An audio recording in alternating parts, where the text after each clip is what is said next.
Everybody, there we go. So good evening, everyone, and so nice to see each and every one of you.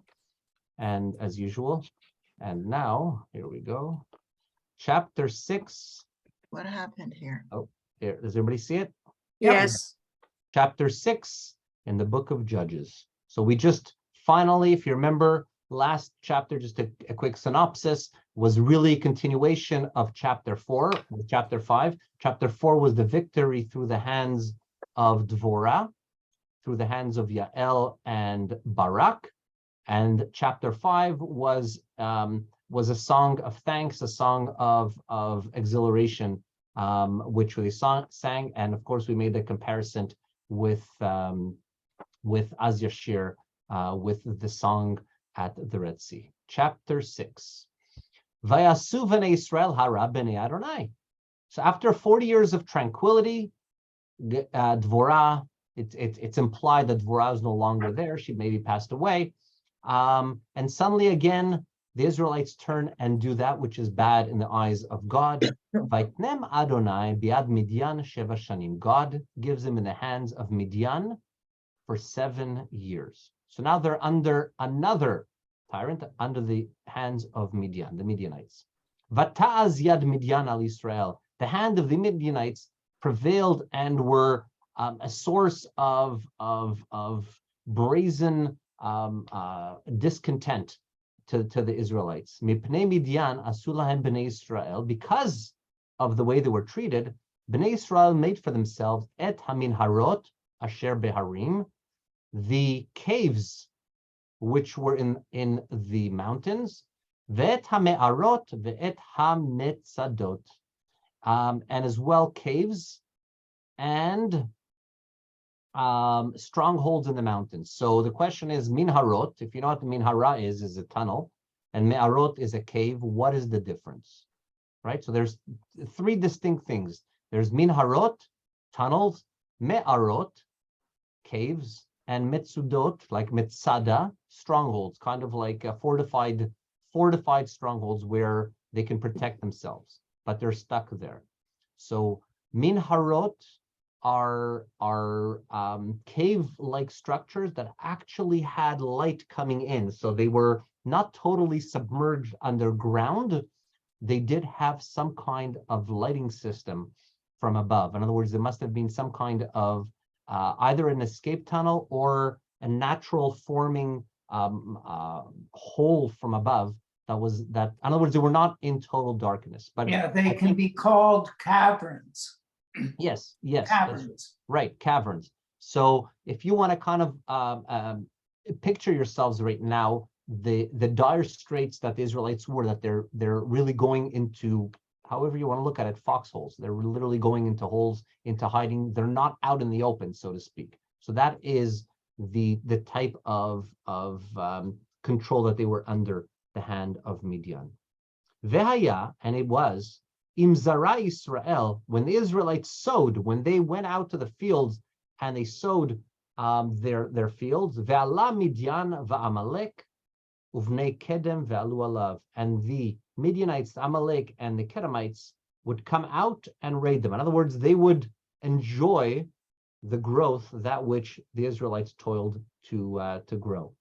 Vayachanu alehem, and they would attack them, they would sit on them. Vayashchitu et yibul haaretz, and they would destroy the produce of the land, and the area was ad bo'acha Gaza, all the way down to Gaza. Velo yashiru michya be'Israel, and they did not leave any of this produce or any of the sustenance to Israel. Vese vashor vachamor, not a sheep or an ox or a donkey. In other words, all the livestock as well, they did not leave for the Israelites. They ransacked everything. Kihem umiknehem ya'alu, because not only did they come up themselves by foot, in other words, we have here the Amalekites, the Midianites, and the Kedemites coming up, but they didn't just come up alone as an army. They came up umiknehem, they came up along with their livestocks, vaya'alu ve'aholehem, they came along with all their tents, uvau chedei arbe larov, they came just as the locust came. Where does this Where is this hinting to? What locust? The ones from Egypt? Yes, they were like a makkah. They were exactly like one of the plagues. They wiped out. They're making here a comparison. They wiped out just like the locusts wiped out everything. Velahem veligmalehem en mispar. They brought and they had huge livestock. The amount of people that came were enormous. And also all their camels that they brought. There was just simply no number. It was too much to count. Vayavo va'aretz, they came to the Eretz, to Israel, leshachata, in order to ravage it, in order to ransack it. Vaidal Yisrael me'od. Israel was reduced to utter misery, mipnei Midian, in the face of Midian. Vaizaku v'nei Israel el Adonai, and here is the formula, and the Israelites cried out to the Lord. So we had again, after 40 years of Dvorah, they once again fall off the beaten path. They are punished with Midian coming in to cause misery. And then finally, when they can't take it anymore, they cry out to God.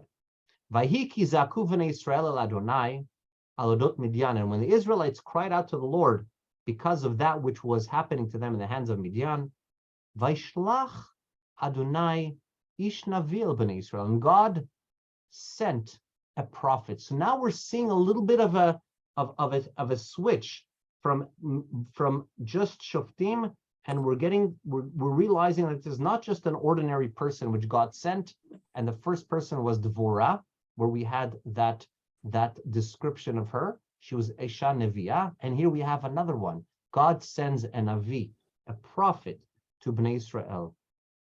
Vayomer lahem, and thus said the God, Ko amar Adonai Elohei Israel. Thus said the Lord, the God of Israel. Anochi he'eleti etchem mitzrayim. I brought you forth from Egypt. Va'otzi etchem mibet avadim. I took you out from the house of bondage. It's almost kind of like God is trying to remind them. Do you remember where you came from? Do you remember where you were from?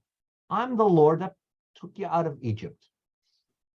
Not only that, I rescued you later on from Egypt, and from all those who oppressed you. In other words, even after Egypt, there are those not long ago, just 40 years ago, before Dvorah came, you were also sinning, and I brought Dvorah, and I drove them out before you. I have given you the land. And I've told you numerous times, Ani Adonai Lochem, I am your Lord. Lo tir'u et Elohei ha'emori, you must not worship the gods of the Amorites. Asher atem yoshvim be'artzam, that which you are occupying, which you dwell amongst. Velo shematem be'koli, however, you have not listened to me. So in other words, he's telling you have not yet wiped them out. They live amongst you, and you are dwelling within their midst. And here's what God does. Vayavo malach Adonai vayeshev tachat hayla asher be'ofra. And an angel of God came and sat under the Eilah, under their tree at Ofra. Asher leYoash avi ha'ezri. This is an area in which the area which he's sitting in belongs to Joash the Abizarite. Vegidon beno, and his son Gidon, chovet chitim bagat. He was actually beating the wheat inside the winepress. Why? Lehanis mipnei Midian, in order to keep it hidden from Midianites. So here we have the situation is God sends an angel, and an angel comes and sits under a tree. A tree where? In Ofra. Now it's hard to say where it is, if Ofra is what we know as Efrat today, which is a little bit south of Jerusalem. But this property belonged to Yoash, the father Avi HaEzri, okay, the Israelite, and he was the father of Gidon, okay? And Gidon basically has he's trying to hide the minimal produce which he was able to evade from the hands of the Midianites. Vayra elav malach Adonai, the angel of the Lord appeared to him. Vayomer elav, and he spoke to Gidon. and he says to him, Imcha, Adonai imcha gibor hechail. God is with you, you who are a valiant warrior. Vayomer lav Gidon, and Gidon suddenly speaks to him. He says, Bi Adoni, please, my lord. V'yesh Adonai imanu. Is it true that God is with us? V'lama matzatanu et kol zot. Why has all this misery befallen us? If we have God, why isn't God helping us? Look what he's brought us to. Ve'ayeh kol niflotav. Where are all his wonders? Asher sipru lanu avotenu lemor. Where are all the wonders that all our ancestors spoke about? Halom mitzrayim he'elanu Adonai. Did God not take us out of Egypt? V'ata netashanu Adonai vaytnenu b'chaf Midyan. This is the God that took us out of Egypt, who rescued us, made all these miracles, and now he's given us in the hands of Midian. Where are all the miracles? How is he keeping us like this? So he's kind of throwing it back in the face of the angel. Vayifen alav Adonai, and now the Lord turns to Gidon, Vayomer, and he says, Lech, go forth bechochacha zeh, with the same might that you right now question me, the same chutzpah, so to speak. That's a zest. Does it sound like somebody, by the way, questioning God? Moses. This is very similar. What happens in this? Well, yeah, if you're a God, why don't you say what you're so great? Say. And Moshe had this chutzpah that he was able to kind of bring God or question God as to why things are happening. Why isn't God helping? And here you have as well. So Gidon doing that, and so God tells him, use that same fiery force that you have, that you're able to stand up to me. Take that with you, vehosheta et Israel mikaf Midian, and go and rescue the Israelites from the hands of Midian. Halo shelachticha, for I have made you my messenger.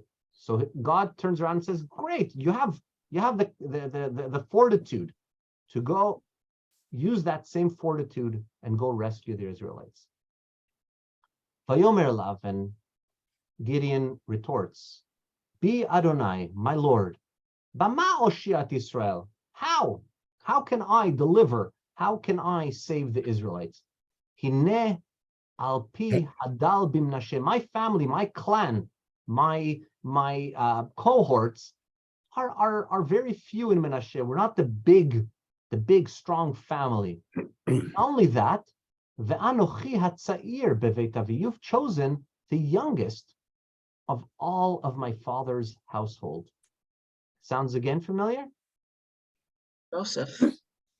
Joseph, but even more so, this is again Moses. It's also David later. David later, it's and Joseph, like you said, there's definitely Yaakov, by the way, is the youngest as well. It's not Esau. There is definitely, and by the way, Yitzchak, the same thing, right? Yitzchak, although it was only Saraz, but it wasn't the eldest in terms of the children of Abraham, right? So there's always something about the underdog. Okay, it's also a constant theme that goes through the Bible. And by the way, it maintains until this very day, because we certainly still remain the underdogs of the world. So it holds true till today. So he's telling him, I'm basically the underdog. Why are you if the odds are stacked against us, why don't you go pick the big family, the ones that have the numbers? You're picking the small guys. Vayomer lav Adonai. No, God tells him, Ki eyeh imcha, for I'm with you.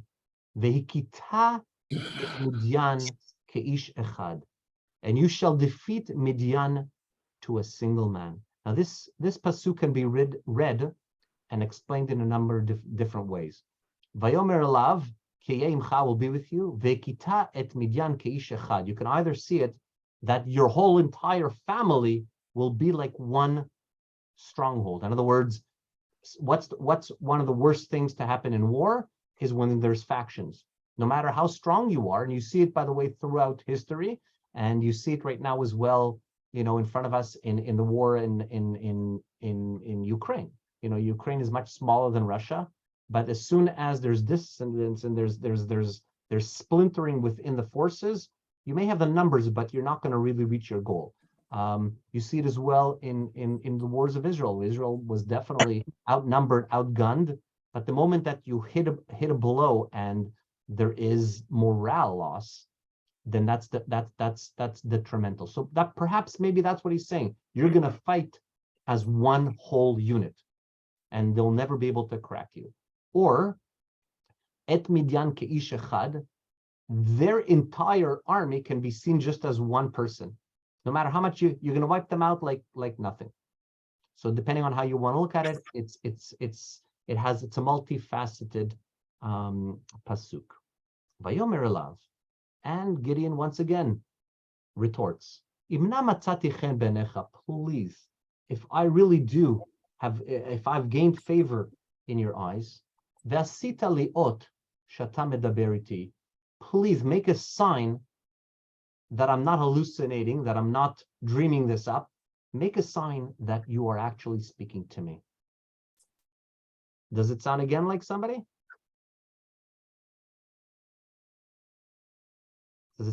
It's almost It's like Moshe. It's like Moshe, exactly. Again, yeah. He set the pattern for the future. Yeah. He's saying, you know what, make a sign for me that I'm not cuckoo, that God is talking to me. And what's the sign? Al nat tamush mizeh ad bo'i elecha. Please do not leave this place. In other words, remain here until I return. Vehotzeti et minchati vehinachti lefanecha. Let me bring out the offering which I want to prepare for you, and I will bring it before you. Vayomar, and God retorts, Anochi eshev ad shuvecha. I will remain until you return. There's a little bit of a debate whether he's speaking to God, whether he's speaking to God through the angel, and he's asking the angel, please remain. As you will see soon, there is an interplay between, or you can change. God is speaking through the angel to Gideon, and so v'Gideon ba vayas gedi izim ve'ifat kemach matzot, and Gideon went and prepared a kid, the ifat and it's a measurement of flour, and he also baked matzot, flatbreads. Habasar sam basal, the meat from the gdizim, from the kid, he put in a basket. The hamarak sam baparur, and he also poured on it a broth into a pot. So obviously you get, I guess, all the fats and all the schmaltz. They used to make some kind of soup or a broth from it. I guess they didn't have knorr or like the osem milk, but they made the real thing, straight out. And so he brings it in a pot, vayotze lav el tachat ha'elav vayagash, and he brings it to him under the tree, and he presents it to him. So this is clearly that he's I think seeing the angel, and he's using the angel. He understands that the angel has some kind of godly power connection. So he presents him with this mincha, with this offering. Vayomer elav malacha Elohim, and here the angel speaks to him. Kachet habasar v'tamatzot, take the meat and take as well the unleavened bread, v'hanach el hasela halal, and put them over there, right by that big boulder. Ve'et hamarak shefoch, and spill over it the broth, vayasken, and Gideon follows his orders, and he does so. And what happens? Vaishlach malach Adonai et ktseh hamish'enet asher be'ado. And the angel of the Lord stretched out the staff, that stick, the walking cane, which he carried with him.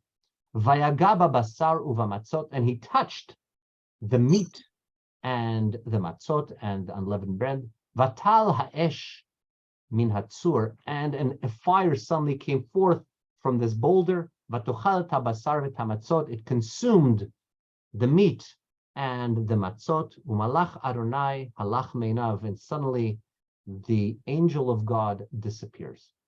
So almost kind of like a smoke screen, if you want to say. But anyways, the idea is from something that was not only nothing comes from fire. Again, does it sound something familiar? Do we have this idea of fire? The burning bush. A burning bush, exactly. It's almost like step by step, just rather than a tree, suddenly there's fire from a rock, which obviously, I don't know about you, but you try, unless it's on no fire, you can hit two stones and make fire that comes from a rock, but a rock doesn't, turn into fire, doesn't combust. So here it's from something that's not supposed to be combustible, is combustible. Plus, he also poured broth on something, so it should have been wet, should not have been able to be combustible. It does burn, but it's almost like the opposite, where the tree is not being combusted. Here, something that's not supposed to be on fire is on fire. So, but it's the idea. The pictures almost forms a very similar. The fire again, something is holy, and of course we see this because the fire of God, by the way, is we see it throughout history, of course, in the temple, that is the Esh. And when we have the Ner Tamid, that is also part of what it's supposed to represent. It's not just light for us. The Ner Tamid is that eternal flame, that godliness presence in Shul. Vayar Gidon ki malach Adonai hu, and at that point, Gidon finally realizes that this messenger was not just a regular person, but this was an angel of God. Vayomer Gidon, and Gidon says forth, Aha, Adonai Elohim, ki al ken ra'iti malach Adonai panim el panim. Wow, I've now seen an angel of God, a messenger, messenger of God, face to face. Does that sound anything familiar?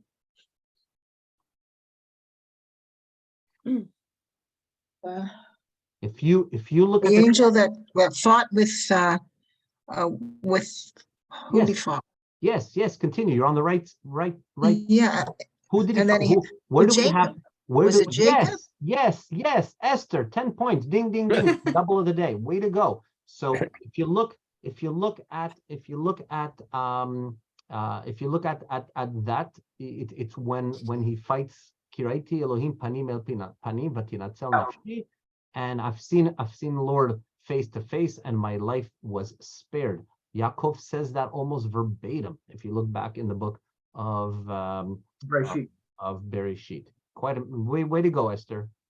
Vayomer lo Adonai, shalom lecha al tira. Don't worry.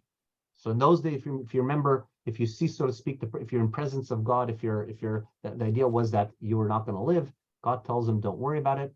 You're in peace. Everything is okay. Do not worry, lo tamut, for you are not going to die.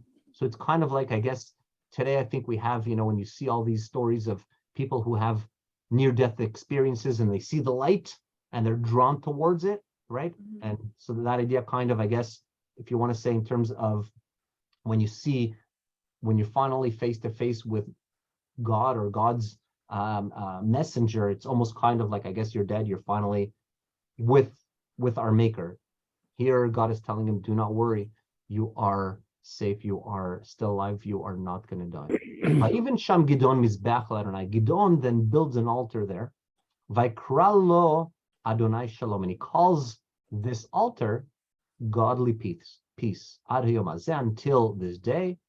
Odenu be'ofrat avi ha'ezri. And it's still in that same area that in Ofrat, the Ezraites. The chapter continues. Vahi balayla hahu.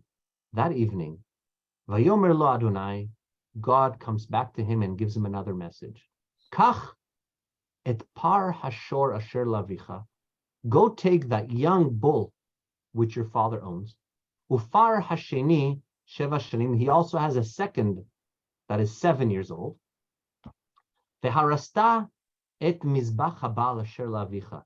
Go destroy the altar of the Baal. Remember, we saw the picture that was the foreign god, that was the idol worship that they did, which was somewhat satanic in nature, but this was prevalent, and even his father, Gideon's father, has one of these altars in his house. or in his property. And here God tells him, go and take both of the bulls that your father owns and destroy the altar of your father. And ve'et ha'ashira asher alav tichrot, and as well, we'll also tear down the post. Remember, I showed you that there was like a tree, like a tree which is limbless, and they carve out of that some kind of symbol to represent Asherah, to also represent idol worshiper, that a symbol. And so he had both an altar and this post, and they are to be destroyed by Gidon.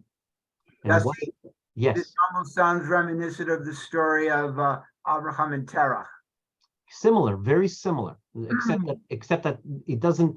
It goes one step further. So here with Terach, Michael's referring to the story, which is not in the Bible, but of course is in the Midrash of Terach.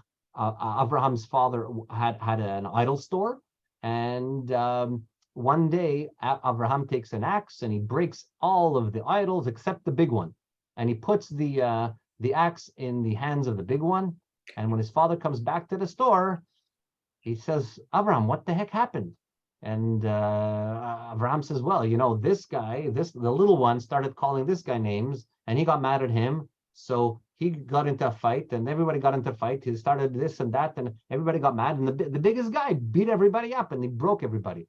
So his father looks at him and he goes, Abraham, what are you, an idiot? They can't move. They can't do anything. What's wrong with you? Are you? He says, yeah. So why are you praying to them? So that's a legend that Michael is referring to. So yes, that's right. So he also destroyed it. Esther. What is the symbolism of the bull 7 years old? Does it have to do with the 7 days of creation, maybe at this time when they're breaking down the altar, So it's interesting. idols? So it could be taken from many angles. So there's two different bulls. There's a young bull. Doesn't quite say how old it is. Most likely it was under a year.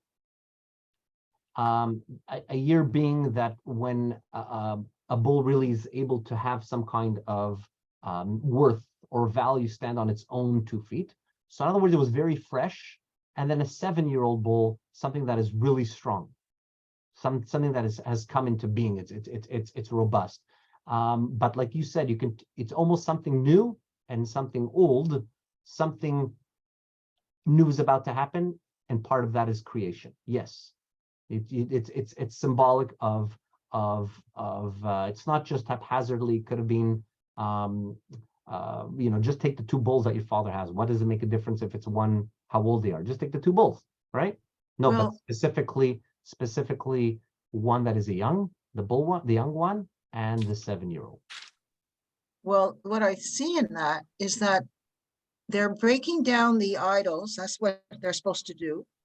And that's to create a new, create a world without it Right. for the Jews. So also another explanation is that a young bull is worth money, right? It's not too old that it's, we're going to just, it's worth something. It's got potential. It's just going to grow. Sure. It's going to stick around. In other words, it's a brand new car. It's just about to be used, right? And a 7-year-old bull is something that is working right now, also has a lot of value because you can use it right away. It's broken in. It's an animal of value.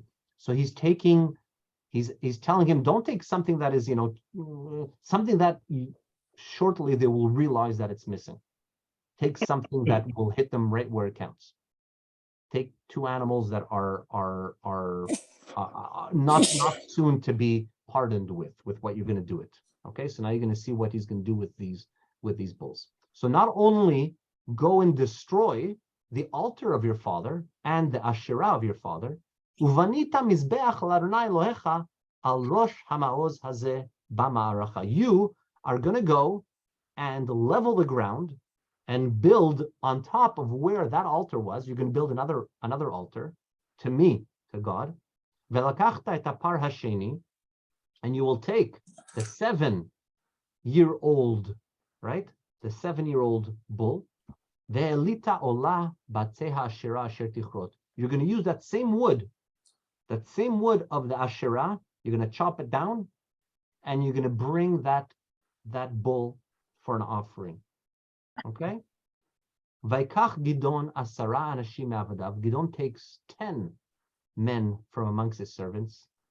Vayas kasher diber elav Adonai. And he does exactly what God had commanded him. Vayhi kasher yared beit aviv vet anshei ha'ir masot yomam vayas halayla. And because there was the danger that he would be attacked by the people of his household, as well as the people of the city, he refrained from doing or carrying out God's word in the daytime. He did it under the cloak of darkness. So he did it in the evening. What happens in the morning? Vayashkimu anshei ha'ir baboker. In the morning, the townsfolk wake up. V'hineh nutatz mizbach haBaal. And the altar of the Baal is torn down, is ransacked. Ve'ashe'ara asher alav kurata.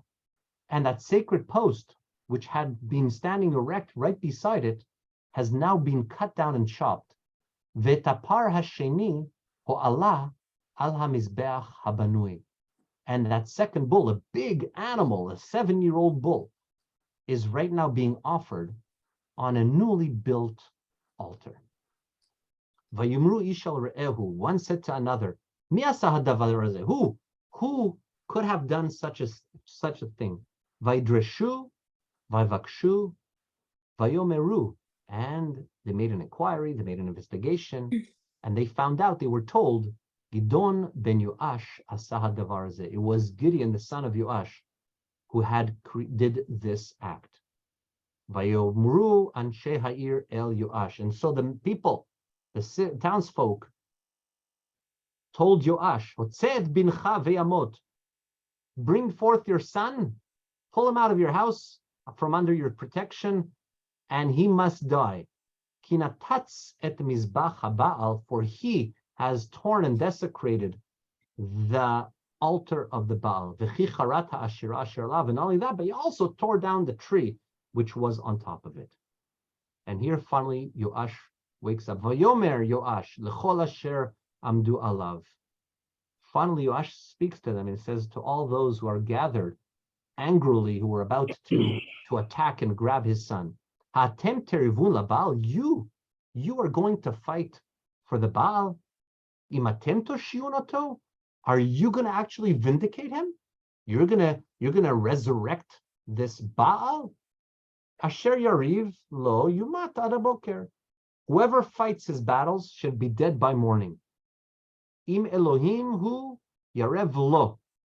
If really the Baal is a real worthwhile deity, let him come forth, send forth his ability, let him fight his battles. For it's his altar that has been desecrated. So in other words, he's right now, Yoash is telling him, if you really believe that the power is within this altar, let the Baal prove himself and let him vindicate his own battles. Vaikra lo vayomahu Yerubbaal lemor. That day they named him Gideon Yerubbaal, meaning let Baal contend with him. In other words, that Baal should fight with Gideon. V'kinatatz et mizbecho, for he had destroyed his altar. So in other words, they rename Gideon Yerubbaal. Okay, in other words, may Baal fight with him. Okay, they almost kind of curse him through the name. And what happens at the same time?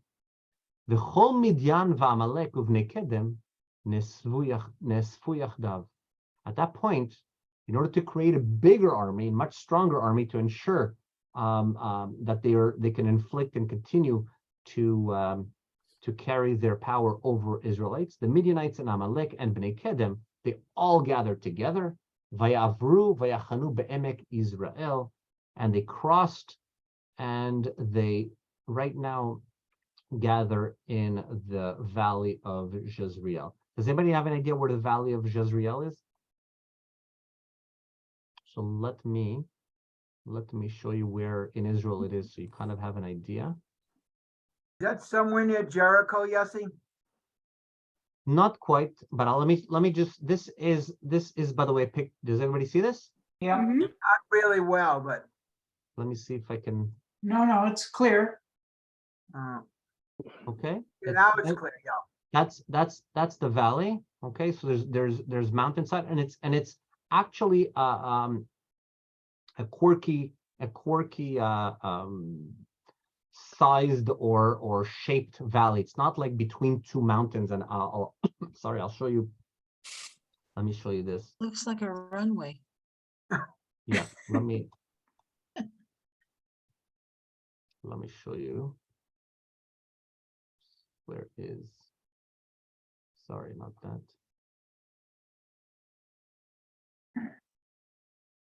Does everybody see that? Yeah, So if you look at the red, do you see the red dots?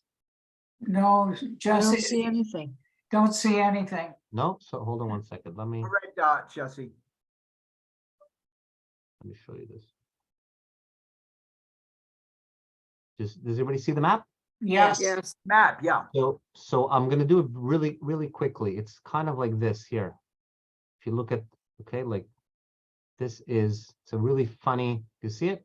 yeah, That's big roughly, that's roughly Emek, and this area here is the biggest chunk of it.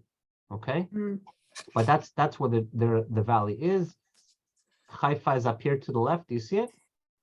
So we're fairly far north. Yeah. Do you We're see where relatively far do north. you see where Haifa is? Yes. yeah. Okay.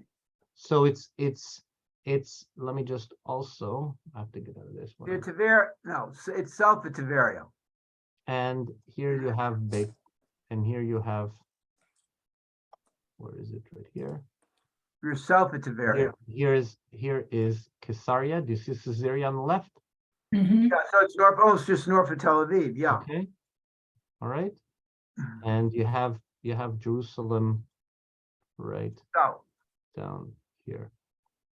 Where's you're Jerusalem? moving it south. Wait, no, wait 1 second. Yeah, hold on 1 second. I'll just I'm gonna annotate. Let me just undo this back. So we don't have it. And Jerusalem is right down here. Okay, does everybody see Yerushalayim? Yeah, So as rightfully as you said, we'll shrink it up. We're Yeah, talking we're about we're we're quite, talking about right here. All right. Okay. So we're looking about this. west, we're east of Haifa, Okay, right there. That's basically halfway between Haifa and Tiberias. definitely up north. Okay, towards the higher the But south of Sfat, yeah. exactly. Okay, so this is where we're located. Yericho, by the way, is down here. Okay. Yeah, Jericho is way south, yeah. Okay. Yeah. Okay. For some reason I thought it was much further south. So that is where that. Let me see where I can get my. Where is? Da, da, da, da, da. Where is-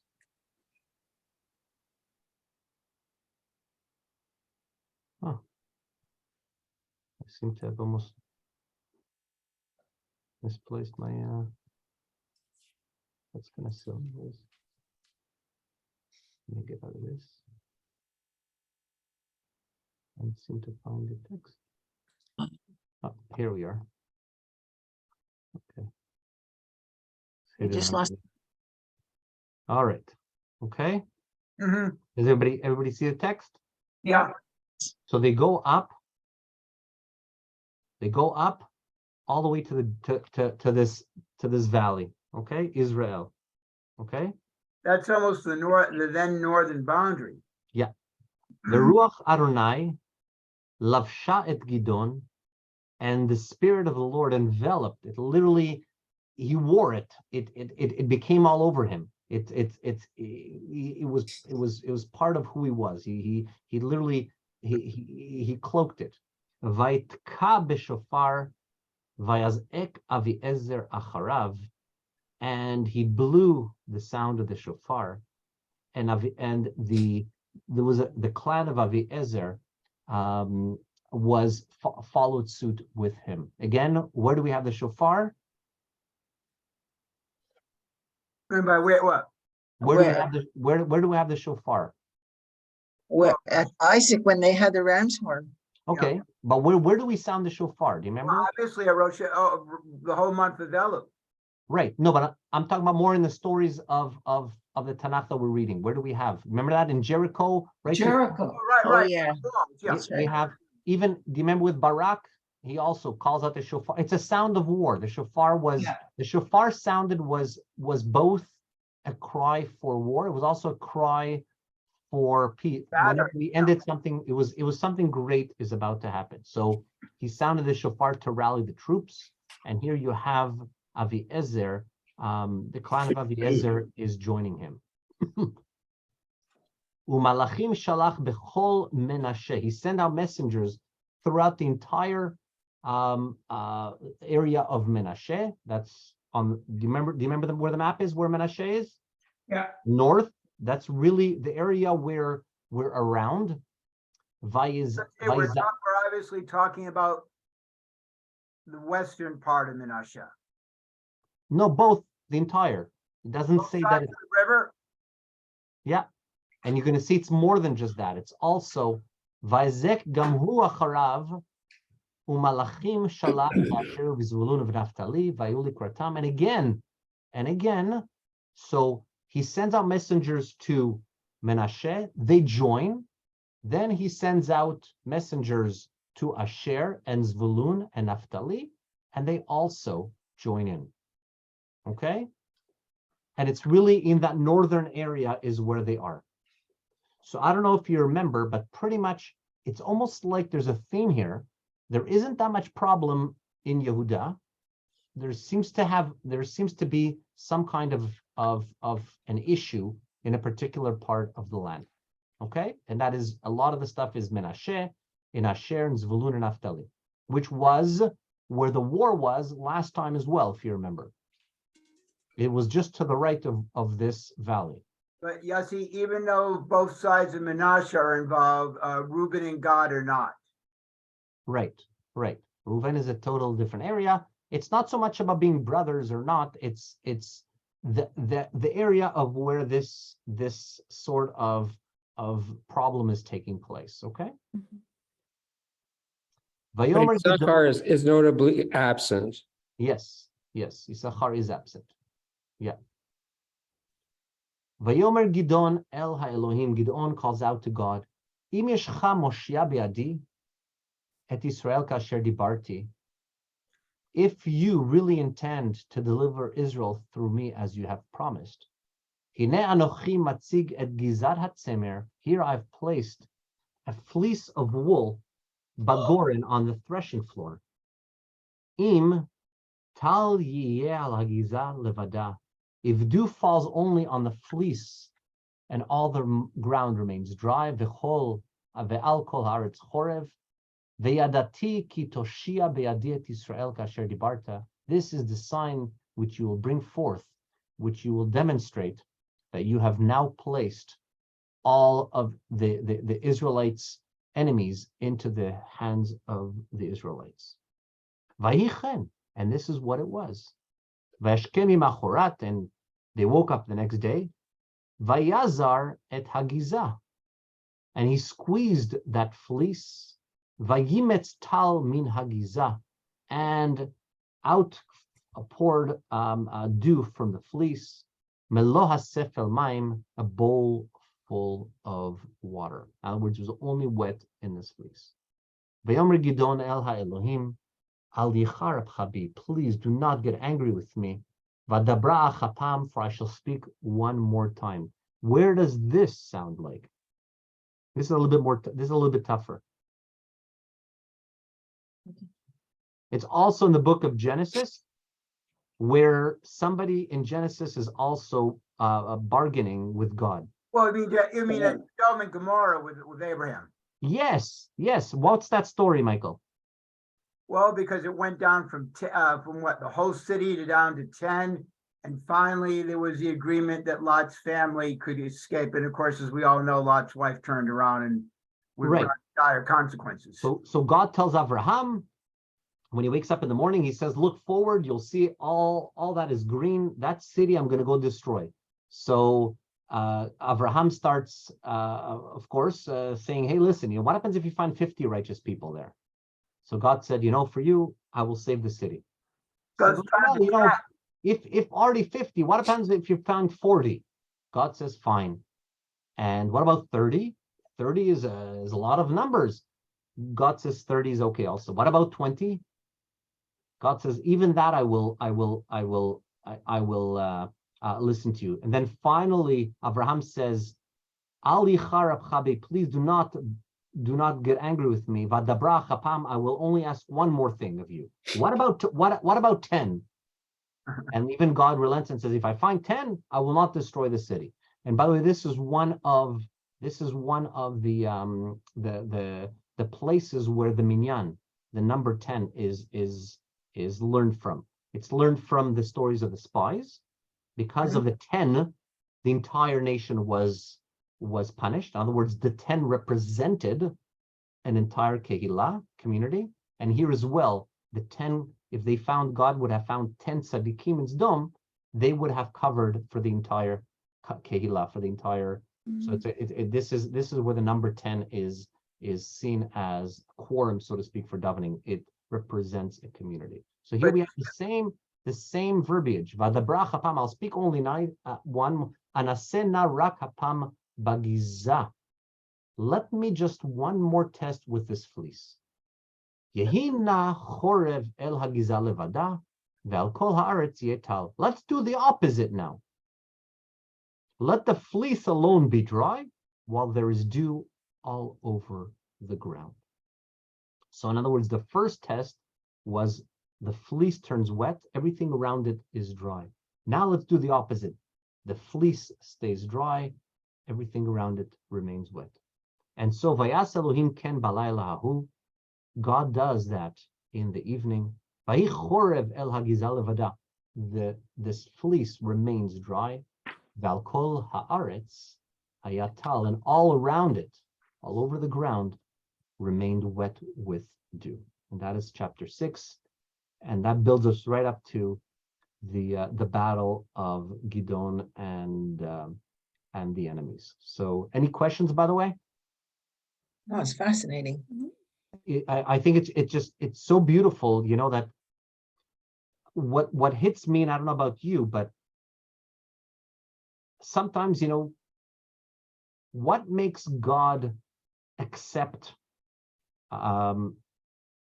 questioning him or testing him or allowing him, where with others it's not. It's kind of interesting, if you remember with Barak, right? Barak, what did Barak tell Dvorah? If you come with me, I'll go up. If you don't, then I will. So one of the differences there is it's a human being telling another human being. Here, this person is speaking directly with God, and it's very hard as a human being sometimes to comprehend, even God tells you that it's beyond you. Whereas if a human kind of tells you, if they can do it, then surely you can do it as well. Yosi, It's kind of like a master in something tells you to do something very difficult, and are you sure I can do it?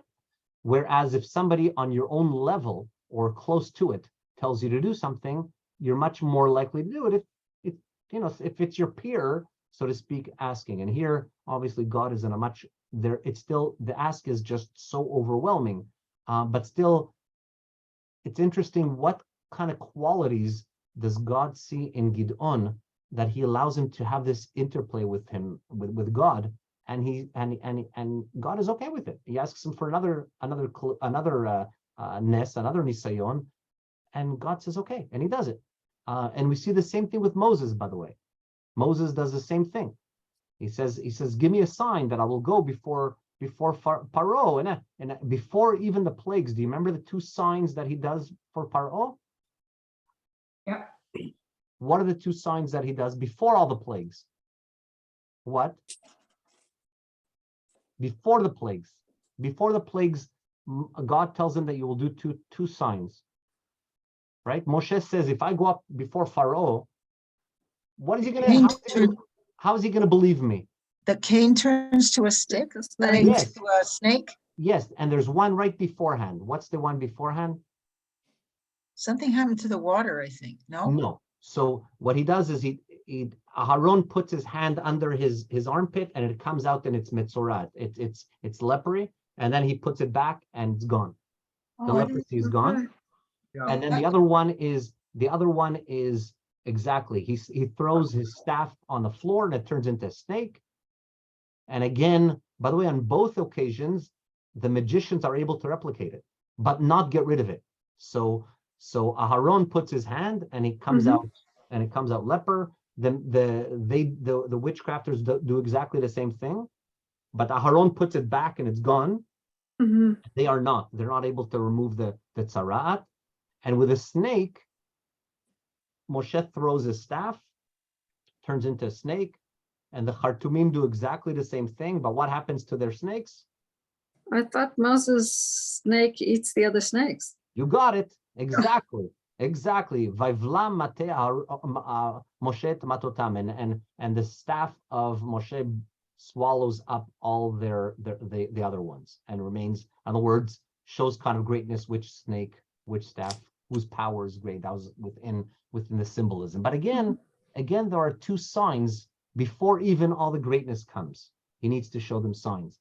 Moshe kind of questions, they're not going to believe me, what, show me something, empower me, in other words. And I think this is the idea of what the end result is, what you're asking here. And I think Gideon here is asking for something to empower those people around him as well. So in other words, he feels it. It says he's wearing that cloak, but he might not feel that same belief by those who are following him. And so what he does is he wants to make for them a sign. He doesn't do it for his own greatness. It's nothing to do with Moshe.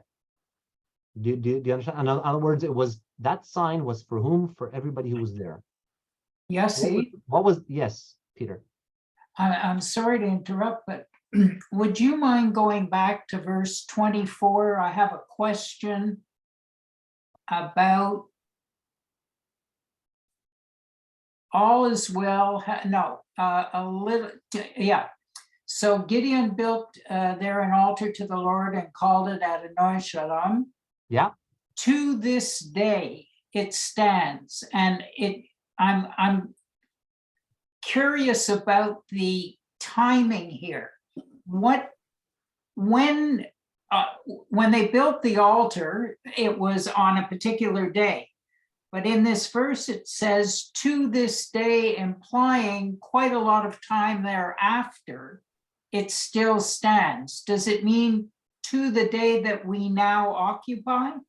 Sometimes it does. Sometimes it's kind of like it remained there for a while. It's not necessarily that it is till today.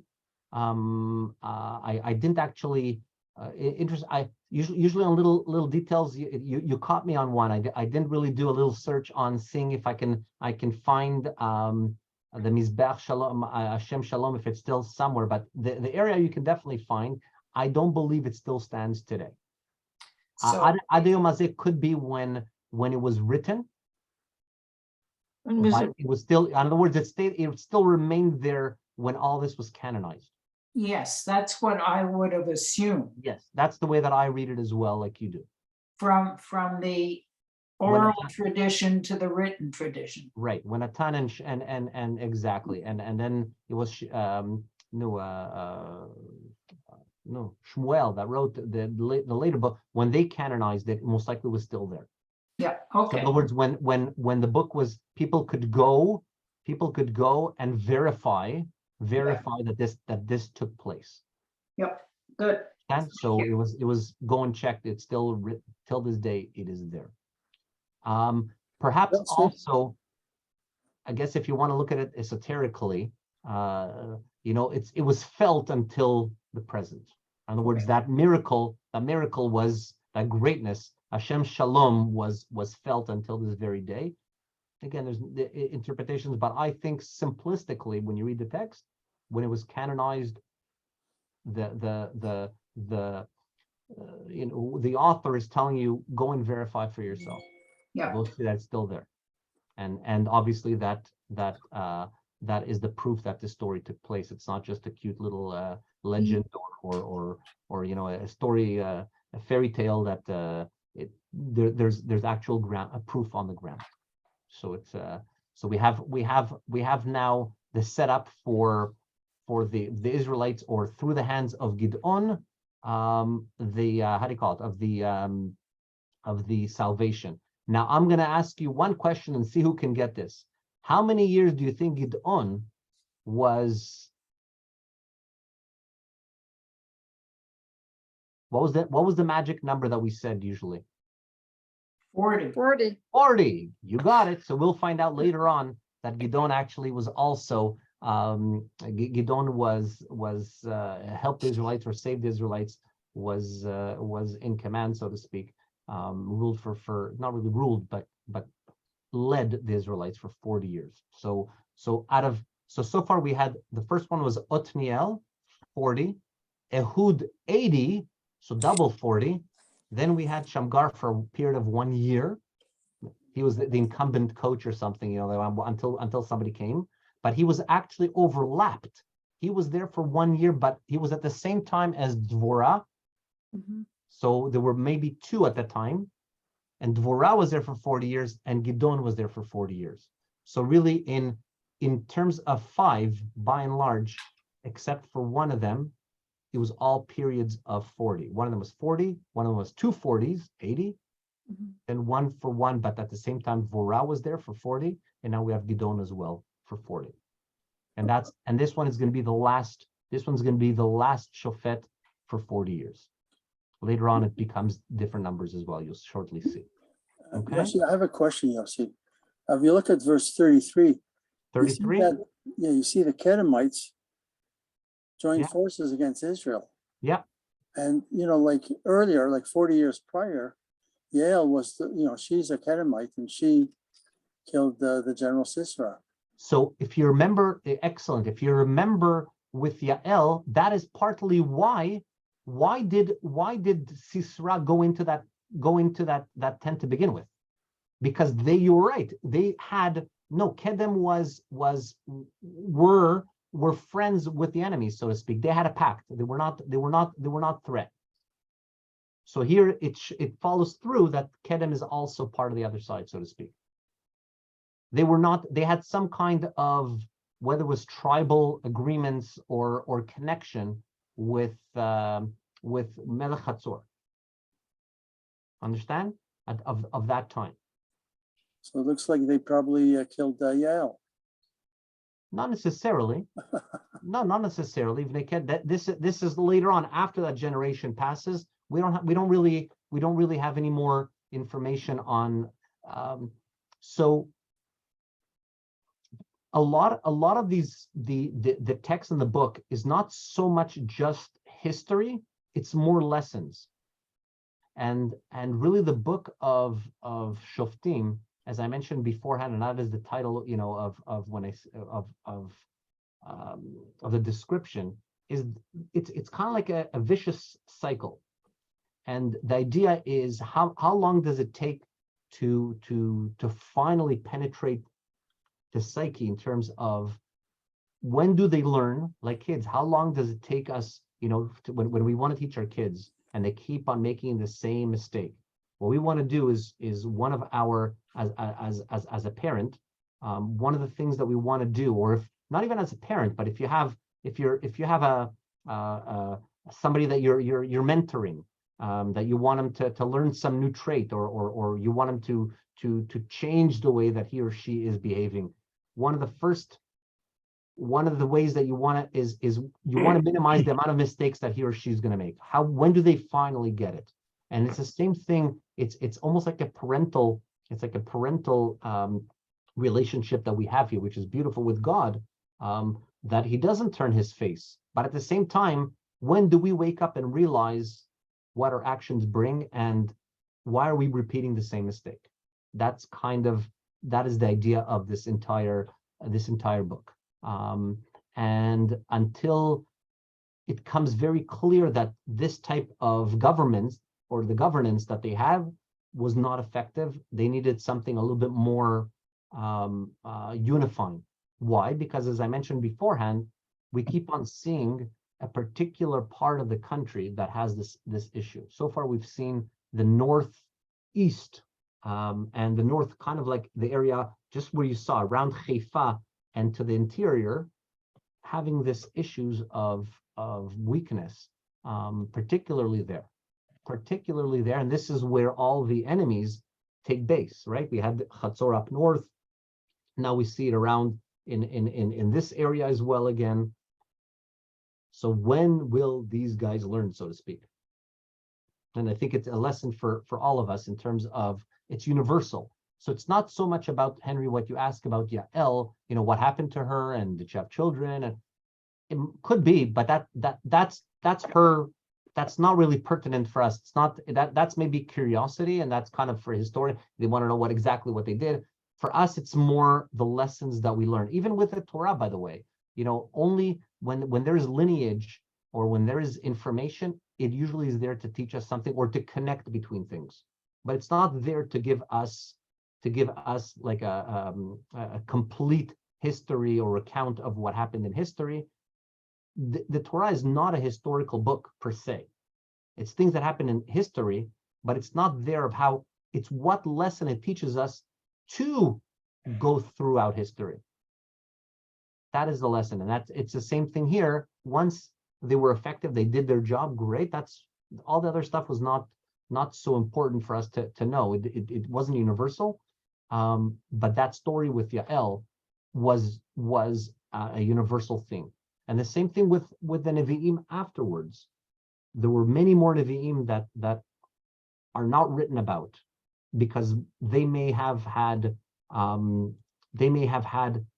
impact just on a local, not on a national, and it was maybe just that particular time. So all these issues that we have are still actually going on. Maybe not in the same form as Baal and Asherah, but you can liken society today to have these false gods, maybe not in terms of, but also paganism, what we value as important, what we put our emphasis on, our energy on, and perhaps this is also an error. Where should we put our energy in creating a society, good and pure society? Where is that? Do we have, maybe not on purpose, but a malintent, so to speak, in terms of, or perhaps maybe you should say, maybe we have lost our focus. That's maybe the best way to say it. Do you know what I mean? So it's a universal. If you want to say it's a universal theme. So very good point, Henry. And I think it's very important. A lot of people, say, oh yeah, but it's not accurate. The history. It's not about the accuracy of the history per se. It's there for the message that it tries to convey. Okay. Any other questions? Great questions. Okay. So I want to remind everybody, and I will send out.